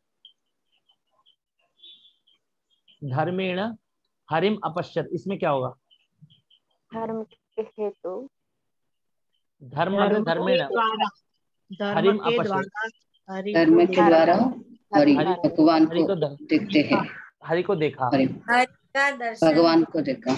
हाँ तो कोई बताया, किसी ने बताया, कोई बता रहा है अपने पुत्र को, मान लीजिए कि पहले के लोगों ने धर्म के द्वारा हरि के दर्शन किए, हरि को देखा, तो हरि के दर्शन बनने में कारण क्या हुआ, सहायता कौन करा रहा है, धर्म, धर्म, तो धर्म आपका कारण है, समझ में। अब आप लोग वाक्य बनाइएगा, राम गेंद से खेलता है, रामः कन्दुकेन क्रीडत्, ग्रामीण, ग्रामीण मत बोलिए आप, एक सेकंड रुकिए, रामः कन्दुकेन अक्रीडत्, अक्रीडत्, ठीक है। अब देखिए वही वाला कार्य, वही वाला करिए जो करते आए हैं, हाथ ऊपर उठाइए, फिर एक एक व्यक्ति का नाम बोलूंगा, आप सब लोग बोलिए, माइक तैयार रखिएगा, ठीक है। हाल, हाँ, अब जैसे यति डंडे के द्वारा चला, तो इसका चंद्रिका जी, आम, यति ही दंडे न चल अचलत, अचलत, ठीक है, यति ही दंडे न अचलत। कवि ने गाया, दक्षा जी माइक ऑन करके, कवि ना अगायत, कवि ना नहीं, अच्छा क्या कवि के कारण गाया जा रहा है क्या, कवि ने, कवि गा रहा है ना, कवि ही अगायत, अगायत, क्योंकि गा कौन रहा है, उसका कर्ता कौन है, कवि है कर्ता, इसलिए कर्ता में प्रथमा होगी, कवि ही अगायत। आग ने नगर को जलाया, तो आग यहाँ पर क्या है, आग करता है, करता हम आग को बना रहे हैं, तो अग्नि। अब इसका बताइए आशा जी, अग्नि में प्रथमा होगी जी, अग्नि, अग्नि जी जी, अग्नि, सेंटेंस ही भूल गई सर, अग्नि ने नगर को जलाया, अग्नि नगरम अज्वलत, अज्वलत बोलिए, कोई दिक्कत नहीं, दोनों का एक ही अर्थ है, अज्वलत अदहत, ठीक है। सूर्य ने किरणों से लोक को तपाया, बताइए, सूर्य ने किरणों से, शिल्पा जी, शिल्पा जी बोली, सूर्यः मरीचिभिः लोकम लोकम अतपत अतपत, अतपत का ही प्रयोग करिए, ठीक है। आग कब जली? स्वाति कोकम जी, आग कब जली? अग्नि ही कदा अजलत, अजलत नहीं, अज्वलत, अज्वलत, अग्नि ही कदा अज्वलत। उषा जी, सन्यासी ने वहां तप किया। यति, यति ना, नहीं यति ना क्यों कर रहे हैं? नहीं सॉरी, यति करता तो कौन है? यति है ना बस केवल। जी जी जी, यति तत्र तपः अतपत, अतपत, अतपत का मतलब क्या है कि सन्यासी तप तो नहीं सकता मतलब, पर लेकिन वो तपस्या तो कर, तप माने क्या है? तपस्या करना, तपस्या कर रहा उसने, जी ठीक है सर। और कर्म कौन कर रहा है? तो सन्यासी कर रहा है, इसलिए सन्यासी करता है, सन्यासी कर रहा है, तो सन्यासी करता है, सन्यासी यति तत्र अतपत, तत्र अतपत। राजा कवि के साथ घूमा, इसका बताइए। राजा आपने सॉरी, ओके जी। कोई और है? सुधा जी है, सुषमा जी है, जयश्री जी है। ओम बोधानी। हाँ बोलिए बोलिए। हाथ ऊपर करिए महोदय, हाथ ऊपर करिए। हाथ करिए तो पता लगेगा ना आप लोग। हाथ ऊपर किए, उनको पूछिए। अच्छा सुधा जी क्या कहते हैं, बताइए। महोदय, भूपति ही कविना सह अचरत। हाँ, भूपति ही। अब देखिए, अब तक पहले तो आप लोग राजा शब्द के लिए केवल नृपहा ही कर रहे थे कि नहीं कर रहे थे? अब राजा के लिए आपको भूपति शब्द का भी ज्ञान हो गया, हुआ कि नहीं हुआ? हाँ महोदय।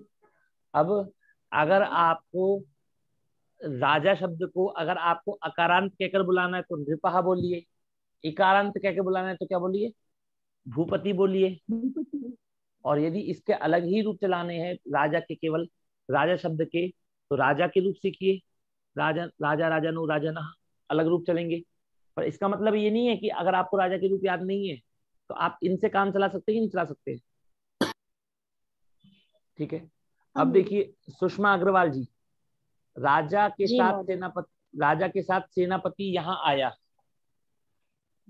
भूपतिना सह सेनापति ही अत्र आगच्छत। तो देखिए, भूपतिना सह सेनापति ही अत्र आगच्छत, ठीक है। अत्र आगच्छत समझ आपको? क्योंकि आपने यहाँ पर सेनापति को क्या बनाया? सेनापति प्रधान है। प्रधान कौन है आपका? सेनापति।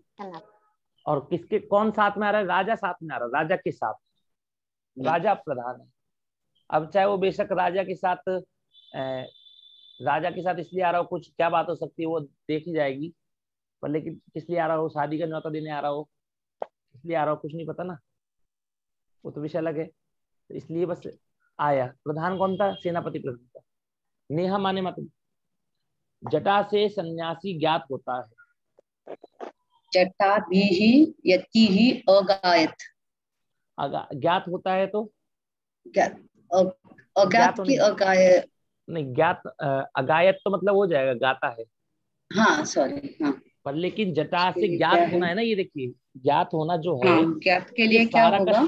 ज्ञात होना मैंने अभी आपको बताया था। नहीं वो सब मत करिए, कुछ मत करिए, केवल जटा भी यति जो मैंने बताया कि ज्ञात होने की जो भाव है ना, वो उसके अंदर ही समाहित है, ठीक है ना। तो जटा भी यति, जटा से सन्यासी ज्ञात होता है, ठीक है ना। तो ये ज्ञात हो रहा है इसलिए हमने उसमें कर रहे हैं कि ज्ञात होने के लिए ही तो कर रहे हैं हम ये कार्य, कि लक्षण जो जटा बना रहे हैं, थोड़ी ना उसके बालों को देखना है हमें कि उसके बाल में डैंड्रफ है कि नहीं है, वो थोड़ी ना देखना है हमें तो बालों से मतलब जटा से मतलब इतना मतलब है कि हमें सन्यासी जटा है इसका मतलब सन्यासी का ज्ञान हो जाए, ठीक है। मनीष महोदय, ये ऐसा दूसरा कोई ज्ञात होने जैसा वाक्य है, जैसे ये जटा यति भी, जटा भी यति, ऐसे दूसरा कोई वाक्य होता है, वाक्य बन सकता है? हाँ जी, बहुत वाक्य हाँ। देखिए जैसे ताज से राजा, हाँ। अब जैसे क्राउन से, हाँ अब जैसे देखिए ये आपका सूत्र हो गया, सूत्र क्या है आपका? ये दर्शन शास्त्र के हिसाब से बौद्ध पदार्थ है ना, सुदामा, तो सुख लकड़ी आंखों के सामने खड़ा हो जाता है, ऐसा बौद्ध पदार्थ बोले जाते हैं। हाँ, बौद्ध पदार्थ है। ऐसा कह सकते हैं उपनये नये उपवीतेन यज्ञोपवीतेन ब्राह्मण। जैसे हमने कहा उपवीतेन ब्राह्मण, बिल्कुल सही। हाँ, बराबर। जनेऊ पहना इस कारण से ब्राह्मण पता लगता है, ठीक है ना। शिखेन ब्राह्मण, शिखा से ब्राह्मण लगता है, ठीक है। गणवेशेन छात्रः, अब छात्रेण उपाध्यायः उपाध्यायम्,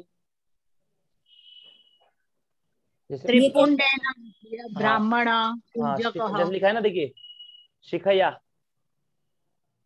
शिखया परिव्राजकम, ऐसे शिखा के द्वारा। अब जैसे ये देखिए, इसलिए कह रहे हैं कि दंडेन परिव्राजकः, जैसे हम लोग कहते हैं ना, और हाँ दंडेन। अब जैसे कहते हैं नेत्रेण अंधा, कोर्ट के द्वारा, वकील है कोर्ट के द्वारा, डॉक्टर से तो हाँ नहीं, जैसे मतलब कि जैसे हमने कहा उपनयन, उपनयन मतलब जैसे उपनयन के द्वारा। अब किसी को कम दिखता हो तो उपनयन के द्वारा वो अंधा है, कि अगर उसने काला चश्मा लगा रखा, ऐसे मतलब।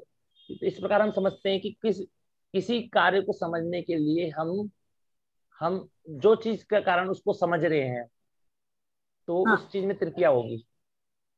जैसे कोई होता है ना कि अगर डॉक्टर को कैसे पता लगाते हैं? सफेद कोट के द्वारा पता लगाते हैं, पता लगाते हैं ना, सफेद कोट पहन रखा है तो डॉक्टर है, काला कोट पहन रखा है तो वकील है, है ना। तो ये सब वो थोड़ी ना डॉक्टर उसके पे लिखा है चेहरे पे, उसके सफेद कोट से आपको पता लगा डॉक्टर है ये।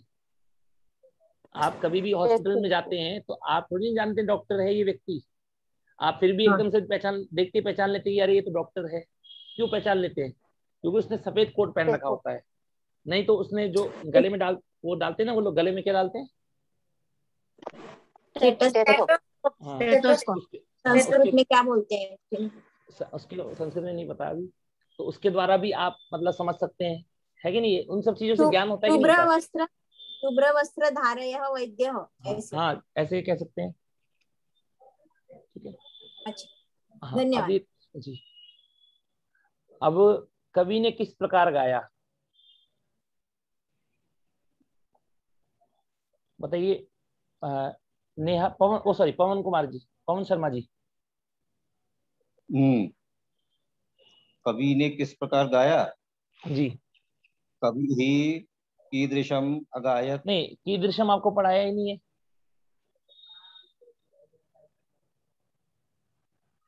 इसके लिए मैंने पढ़ाया है कथम।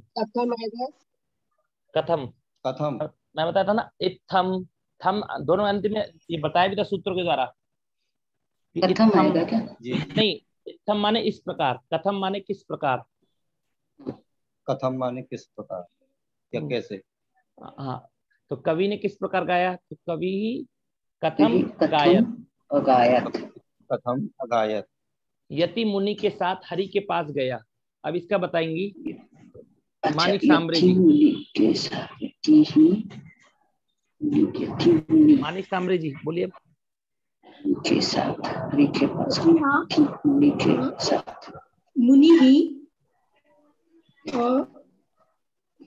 पहले देखिए, आप घबराइए मत।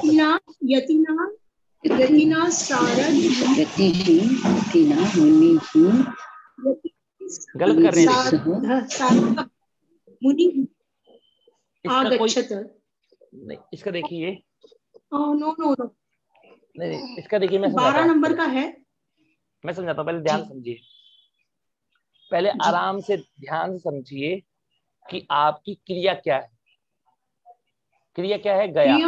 पास गया। नहीं, पहले क्या है? क्रिया क्या है आपकी? जाना। गया, जाना। तो जाने गया मतलब बहुत भविष्य, अब भूतकाल था, इसलिए क्या बोला हमने? अगच्छत बोला। क्या बोला? जी, अगच्छत। किसके पास गया? तो हरि के पास गया। हरिम निकषा। हरिम निकषा, ठीक है। अब जी किसके साथ गया? तो मुनि के साथ। मुनिना सह साकं सार्धं समम। मुनिना सह तो मुनिना यतिः। अब देखिए मुख्य प्रधान, ये जो मुनि है ना ये आपका, ये अप्रधान है। मुनि के साथ जा रहा है, कौन जा रहा है? यति जा रहा है, सन्यासी जा रहा है जी। तो यति ही मुनिना सह हरिम निकषा अगच्छत्। हरिम निकषा आगच्छत्। अगच्छत् आगच्छत् जी। ठीक है, अगर आगच्छत् बोलेंगे तो इसका मतलब क्या हो जाएगा किशोर महोदय? ना हो जाएगा आगच्छत्, माने आया, आया हो जाएगा। आया, ये गच्छत् अगच्छत्। ठीक है ना मनीष महोदय, यहाँ हरि में तृतीया नहीं होगी क्या निकषता के कारण? नहीं निकषा के कारण, निकषा के लिए क्या बताया था मैंने आपको? द्वितीय, पूर्व वाला वहाँ द्वितीय ही रहेगी। समया निकषा, हाँ समया निकषा हा प्रति योगे भी, ये सब पढ़ाया मैंने। जी जी। द्वितीय ये है राम बंदर, ये सॉरी, पहाड़ के ऊपर ऊपर सूर्य तपा।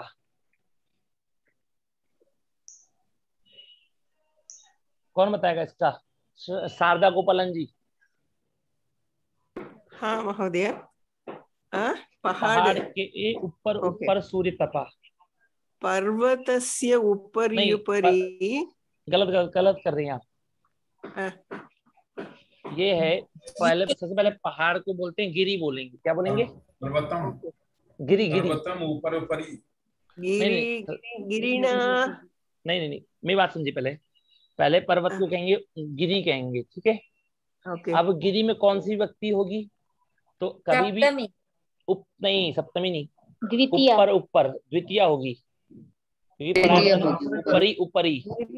ऊपरी ऊपरी सूर्य है अतपत। जी मैंने जब आपको ये बताया था कि जब ऊपरी दो शब्द एक साथ हों, ऊपरी या अधः या अंदर द्वितीय व्यक्ति का प्रयोग करना है। तो गिरिम उपरी सूर्यः अतपत। जैसे जैसे आगे बढ़ते जाएंगे। एक बार फिर से बता दीजिए प्लीज, एक बार फिर से बता दीजिए। जी, पहाड़ क्या है आपका? गिरी बोलते हैं पहाड़ को, गिरी जी। अब गिरी के ऊपर तो गिरिम उपरी, गिरी में द्वितीय विभक्ति होगी, ठीक है? क्यों होगी द्वितीय विभक्ति? आप सभी को पढ़ाया, हाँ आपको मैंने पढ़ाया था कि उपरी अधो अधः या तो क्या था, एक और था अध्यधि।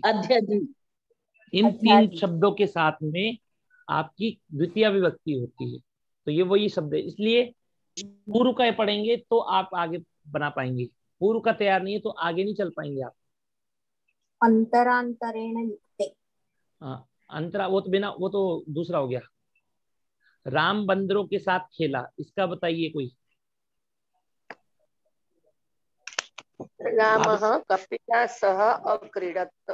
हाँ, तो बंदरों के साथ, बंदरों के साथ, बंदर के साथ थोड़ी ना, बंदरों के साथ। हाँ, कपि भी।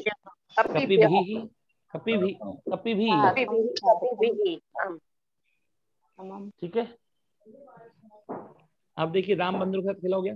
मुनि राजा के साथ बैठा,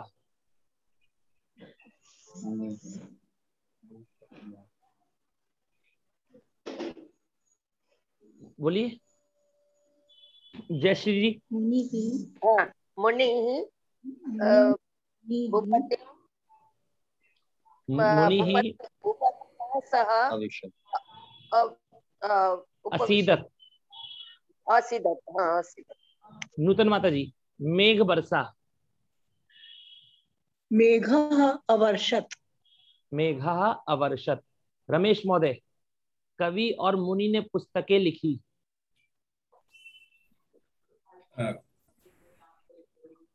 कवि मुनि, मुनि ही च। कवि मुनि च पुस्तकानि अलिखत नहीं, अलिखताम। अलिखताम, अलिखताम, क्योंकि दो लोग लिख रहे हैं ना, कर्ता दो हैं, द्विवचन का प्रयोग होगा इसलिए अलिखत अलिखताम। राजा और सेनापति ने लोक की रक्षा की।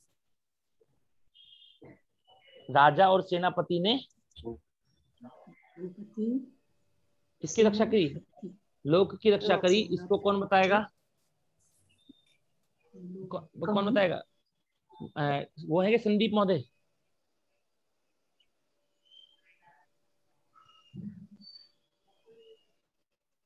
चलिए मैं बोलता हूँ।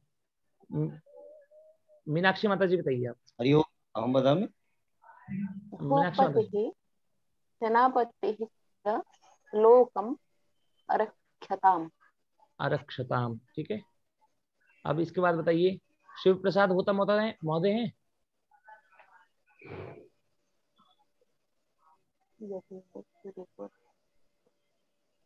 हाँ जी। यति ने सूर्य को नमस्कार किया। यत है सूर्य नहीं, यति ने मतलब यति ही केवल सामान्य। यति सूर्यम अनमत, ठीक है जी। बंदर बालकों के साथ खेला।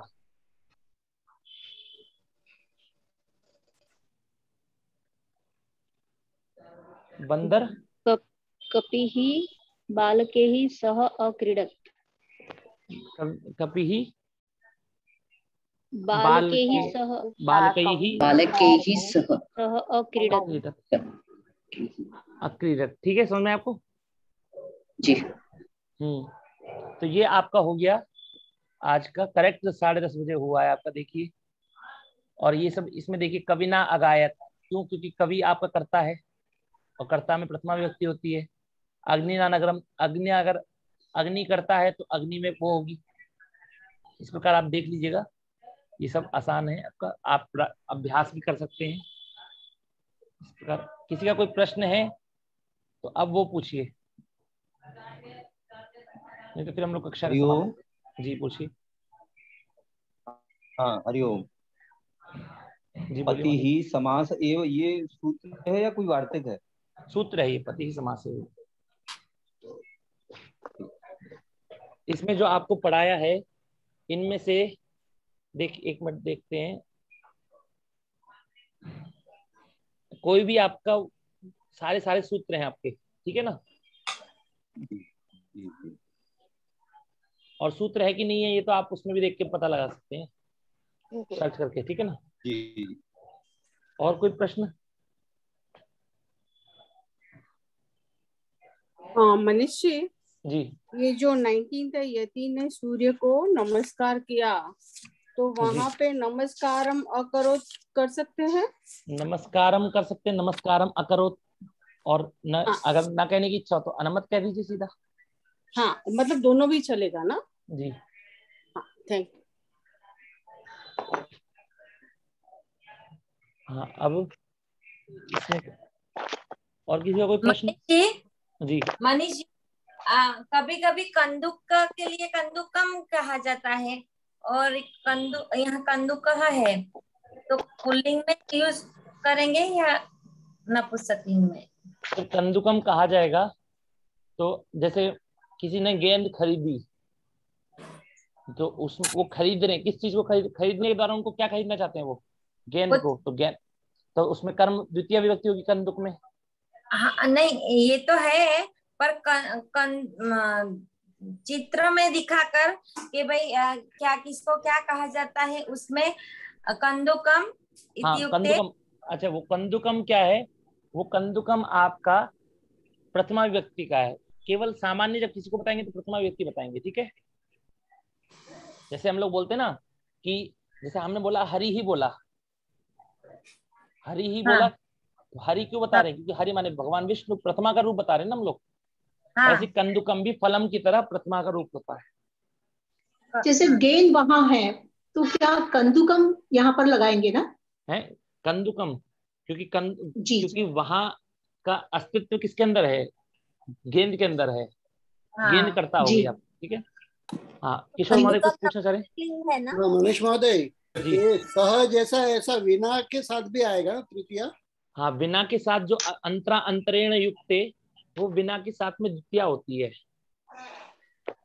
द्वितीया नहीं, द्वितीया होती तृतीया होती है। द्वितीया होती है, ऐसा कुछ हमने ये द्वितीया भी होती है, द्वितीया दोनों होती है। तृतीया होगी ना। देखिए यहाँ पर लिखा है ना अंतरा अंतरेण युक्त जो पढ़ा था हमने, द्वितीया भी होती है और कहीं तृतीया भी होती है, दोनों ही है। तृतीया और द्वितीया। बिना के साथ में द्वितीया होगी महोदय।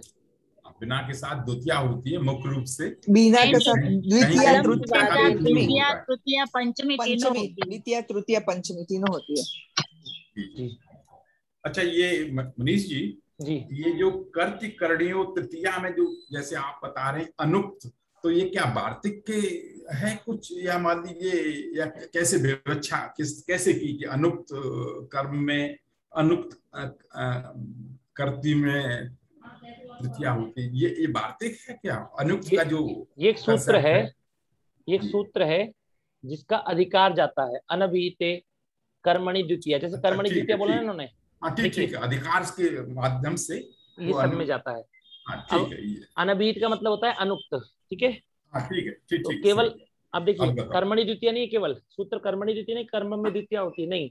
अनभिहिते कर्मणि द्वितीया तृतीया च होश छंदसी, छंदसी मतलब वेद में, तो ये वेद में भी क्या होगा, अनभिहिते बोला जाएगा। अंतरा अंतरेण युक्ते, तो अंतरा और अंतरेण के साथ में द्वितीया होती है। किसके निवृत्ति आ रही कि नहीं आ रही द्वितीया की निवृत्ति अंतरा अंतरेण युक्ते में, उसमें भी बोला जाएगा अनभिहिते अंतरा अंतरेण युक्ते द्वितीया। अवगतम, धन्यवाद। ठीक है जी।